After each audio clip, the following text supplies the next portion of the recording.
पिछले एपिसोड में हमने देखा था कि हमारी जिन्नू के ऊपर लाइटनिंग गिर जाती है और वो उसकी वहीं पे मौत हो जाती है।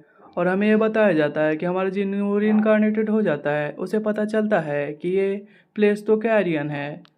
ये प्लेस वही गेम में एग्जिस्ट करता था जो हमारा जिन्नू खेलता था। हमारे मानवा का मेन प्लॉट यहाँ से शुरू होता है और हमारे जिन्नू का एडवेंचर लाइफ यहाँ से शुरू होता है। आप सभी इस मानवा पे बने रहें ताकि आप इस एपिक सी मानवा का स्टोरी लाइन का मजा उठा सके। तभी हम देखते हैं कि वो पीले हेयर वाला लड़का हमारे जिनों का कहता है यहाँ पर खड़े मत रहो, चलो भागो। तो वहाँ प्रेजेंटर सभी प्रिजनर एग्जिट गेट की ओर भाग रहे होते हैं और वो कहते हैं कि बस पहुँचने ही वाले हैं। हम देखते हैं कि पीले हेयर वाला लड़का जिनों का हाथ पकड़कर उसे भी एग्जिट गेट की ओर ले जा रहा होता है और वही भागते हुए हमारा एम्स सोच रहा होता है कि क्या उसे इस गेम के अंदर खींच लिया गया है एक प्रिजनर के रूप में। हमारा जिनो सोचता है कि मेरे मन में काफ़ी सारे क्वेश्चंस है पर पहले मुझे यहाँ से बाहर निकलना होगा। यही सब हमारा जिनो सोच ही रहा होता है तभी वो अचानक से रुक जाता है। वो पीले हेयर वाला लड़का जिनो को कहता है कि तुम यहाँ पर रुक क्यों गए। तभी हमारा जिनो कहता है कि क्या तुम्हें कुछ अजीब नहीं लग रहा। हमारा जिनो सोचता है कि अगर ये वही जगह है कैरियन जो मुझे पता है तो इसे ऐसा नहीं होना चाहिए, यहाँ की सिक्योरिटी काफ़ी ज़्यादा ढीली है।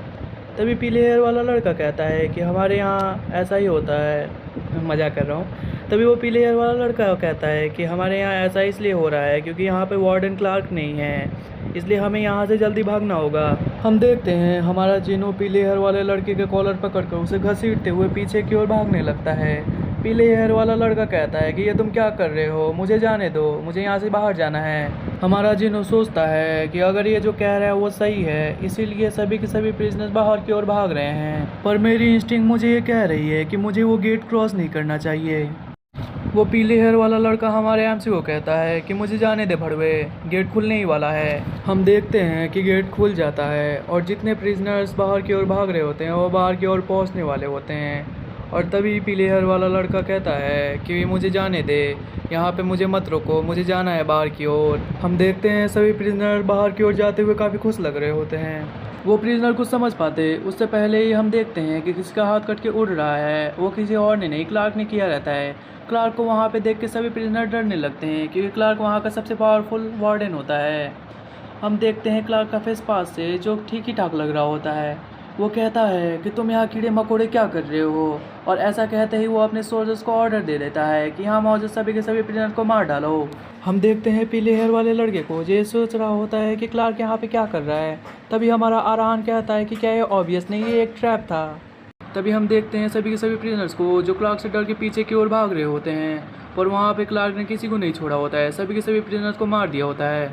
हम देखते हैं किसी के पैर को जो उस खून से भरे एरिया से चलकर बाहर आ रहा होता है, और ये और कोई नहीं क्लार्क होता है जो ऑर्डर करता है जितने भी रिमेनिंग प्रिजनर्स बचे हुए हैं वो लाइन अप हो जाएं। तो सभी के सभी प्रिजनर लाइन में खड़े हो जाते हैं और वो सोल्जर ऑर्डर करते हैं कि कोई यहाँ पे हिलेगा नहीं। तभी हम देखते हैं वहाँ पे मौजूद मरे हुए प्रिजनर्स को, जिसे देखते हुए पीले हेयर वाला लड़का सोचता है आज इसने मुझे नहीं बचाया होता तो इन सभी की जगह मैं भी होता।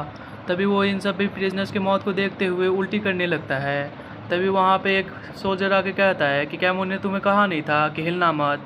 तभी वो सोल्जर पीले हेयर वाले लड़के को मारते हुए कहता है कि अगर तुम हिले तो तुम्हें मार दिया जाएगा। हमारा जिनो सोचता है कि ये लोग रहम नहीं दिखा रहे, यहाँ तक कि एक बच्चे को भी मार दे रहे हैं। हमारे जिनो ऐसा इसलिए कह रहा होता है कि पिछले लाइफ में वो 40 साल का बुढ़ा होता है। तभी क्लार्क हमारे जिनो के सामने आकर कहता है कि तुम काफ़ी लकी हो, या फिर तुम्हारे अंदर कोई गट्स ही नहीं था कि तुम यहाँ से बाहर भाग सको। मैं जानता हूँ कि तुम्हारे जैसे मैजिशियन काफ़ी ज़्यादा कावर्ड होते हैं, न जाने लोग क्यों कंपेयर करते हैं कि मैजिशियन और स्वॉर्ड्समैन में मैजिशियन काफ़ी ज़्यादा ऊपर आते हैं। क्लार्क कहता है वेल अब तुम ये रिग्रेट करोगे कि तुम यहाँ पर जिंदा क्यों बचे आरान।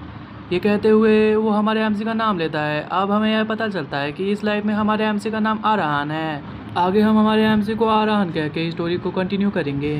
ऐसा कहते हुए क्लार्क वहाँ से चला जाता है और हम देखते हैं हमारे एमसी को जो अपने आप को देख रहा होता है और वो सोचता है कि मैं एक आरान। हम देखते हैं एक हफ्ते बाद का सीन जहाँ पे हमारा आरान पत्थरों को ढो रहा होता है। हमारा आरान कहता है कि एक पॉइंटलेस टास्क है जो मुझे टॉर्चर करने के लिए दिया जा रहा है।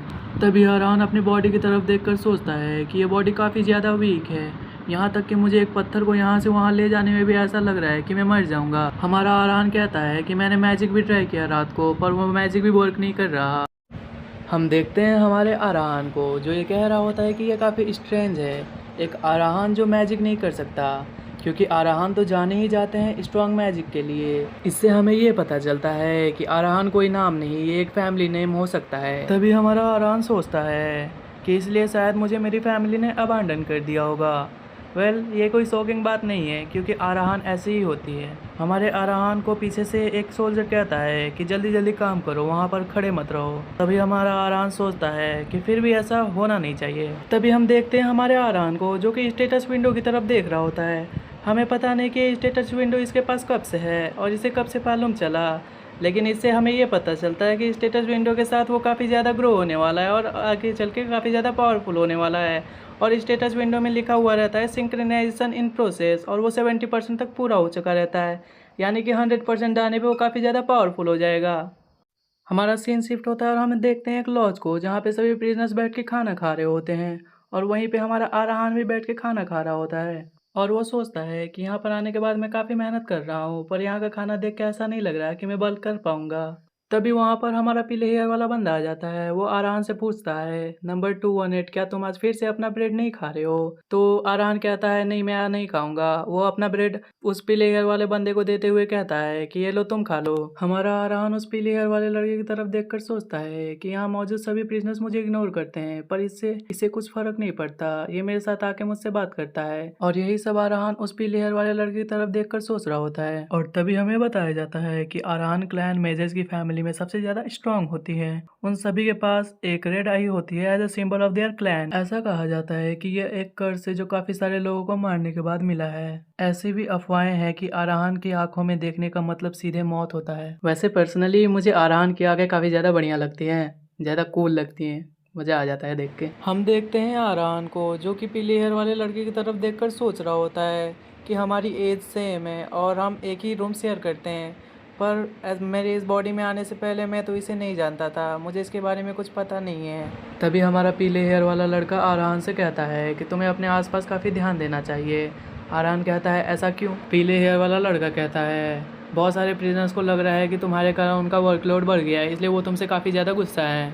पीले हेयर वाला लड़का आराहान से कहता है कि तुम्हें थोड़ा संभल के रहना चाहिए, खास करके 589 से, क्योंकि वो यहाँ का बॉस जैसा है। मैंने सुना है कि वो पिट फाइट में काफ़ी भाग लेता था और उसने यहाँ पर एक मर्डर करके यहाँ पे प्रिजन बना है। हमारा आराहान चिंता करते हुए कहता है, तब तो तुम्हें भी मेरे पास नहीं रहना चाहिए, इससे तुम्हारे ऊपर भी खतरा बढ़ जाएगा। तभी पीले हेयर वाला लड़का कहता है कि हाँ मुझे पता है, पर मैं तुम्हें इग्नोर नहीं कर पाता। हमारा आराहान कहता है कि ठीक है, अब तुम जा सकते हो, अगर यहाँ पे कोई काम नहीं है मेरा। तो पीले हेयर वाला लड़का कहता है, अरे अभी ये कहाँ से आया? तभी हम देखते हैं काफ़ी सारे लोगों को जो कहीं जा रहे होते हैं। हमारा आराहान कहता है कि तुम चिंता किसके लिए कर रहे हो, तुम्हें अपने रूम में चले जाना चाहिए। तभी हम देखते हैं पीले हेयर वाले लड़के को, जो कि अजीब सी शक्ल बना रहा होता है।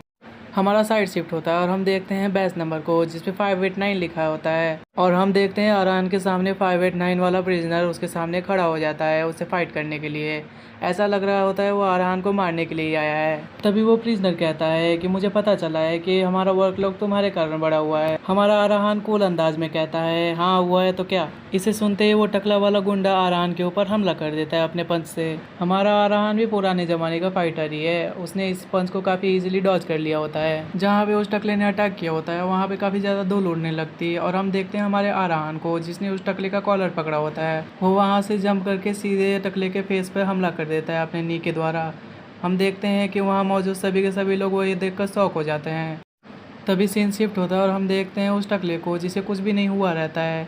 ऐसा इसलिए हुआ रहता है क्योंकि हमारा आराहान अभी फिजिकली काफ़ी ज़्यादा कमज़ोर है। तभी हम देखते हैं हमारे टकले प्रिजनर को, जो आराहान का कॉलर पकड़ के उसे दीवार की ओर फेंक देता है, जिससे दीवार में भी क्रैक हो जाता है। हम देखते हैं अपने टकले प्रिजनर को, जो कि आराहान को देखते हुए कहता है, तुम साले चूहे। तभी हमारा आराहान उस 589 वाले प्रिजनर से कहता है, तुम आज मरने वाले हो। हम देखते हैं हमारे आराहान के सामने ब्लू कलर की लाइट ग्लो होने लगती है। ये और कुछ नहीं, स्टेटस विंडो होता है, जिसमें लिखा रहता है कि तुम्हारा सिंक्रोनाइजेशन 100% हो चुका है, और लिखा के आता है your synchronisation has been completed. इसे देखते हुए हमारा आराहान काफ़ी ज़्यादा ईविल से स्माइल दे रहा होता है। और यहीं पे हमारा पार्ट 2 भी ख़त्म हो जाता है। आगे के पार्ट को देखने के लिए हमारे चैनल को सब्सक्राइब किए रहे और नोटिफिकेशन का इंतज़ार करें।